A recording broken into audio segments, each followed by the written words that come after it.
السلام علیکم۔ قرآن مجید کی سورہ بقرہ آیت 195 میں اللہ تعالیٰ نے انفاق کا حکم بہت ہی خوبصورت اسلوب میں بیان کیا ہے، اور اس میں انسانی نفسیات کے ایک پہلو کو اور بڑے اہم پہلو کو نمایاں کیا ہے۔ میں چاہتا ہوں کہ اس میں آپ کو بھی تھوڑا سا شریک کروں۔ دیکھیے، اللہ تعالیٰ فرماتے ہیں وَأَنفِقُوا فِي سَبِيلِ اللَّهِ وَلَا تُلْقُوا بِأَيْدِيكُمْ إِلَى التَّهْلُكَةِ وَأَحْسِنُوا إِنَّ اللَّهَ يُحِبُّ الْمُحْسِنِينَ۔ مطلب یہ ہے کہ اللہ کی راہ میں خرچ کرو اور اپنے ہاتھوں اپنے آپ کو ہلاکت میں نہ ڈالو، اور اچھی طرح خرچ کرو۔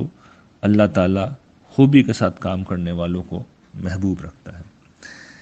دیکھیے، انسانوں کی نفسیات یہ ہے کہ جس وقت وہ پیسے خرچ کرتے ہیں تو یہ پیسے اگر اپنی ضروریات میں نہ خرچ ہو رہے ہوں اور اپنے لیے خرچ نہ ہو رہے ہوں تو انسان اس خرچ کو اپنے لیے باعث ضرر سمجھتا ہے، اور وہ یہ سمجھتا ہے کہ وہ اپنے ایک ایسٹ کو ضائع کر رہا ہے۔ اللہ تعالیٰ نے اصل میں یہاں پر اس بات پر توجہ دلائی ہے کہ یہ جو تم پیسے بچانے کی نفسیات ہے اور اپنی ضروریات کے علاوہ پیسے نہ خرچ کرنے کی جو نفسیات ہے، یہ گویا کہ تم اپنے آپ کو ہلاکت میں ڈال رہے ہو۔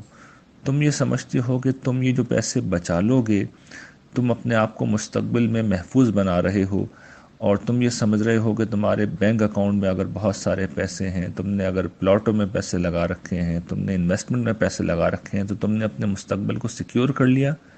نہیں، ہم تمہیں بتا رہے ہیں کہ تم اپنے آپ کو اس رویے سے ہلاکت میں مبتلا کر رہے ہو۔ اور یہ ہلاکت کس طرح ظاہر ہوگی؟ دیکھیے، اس لیے کہ یہ دنیا فانی دنیا ہے، عارضی دنیا ہے۔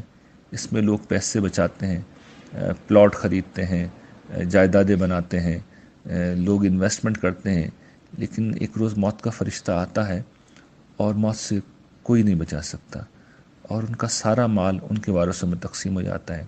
اور جب وہ اپنے رب کے حضور پہنچتے ہیں تو وہ دیکھتے ہیں کہ وہاں تو کچھ ہے ہی نہیں، اس لیے کہ سارا مال وہ تو وارثوں میں رہ گیا، انہی میں تقسیم ہو گیا۔ انہوں نے اپنی اصل زندگی کے لیے کچھ آگے بھیجا ہی نہیں۔ تو گویا کہ ماضی میں انہوں نے پیسے خرچ نہ کر کے، راہ خدا میں پیسے خرچ نہ کر کے، اپنی اصل زندگی میں اپنے آپ کو ہلاکت میں ڈال دیا۔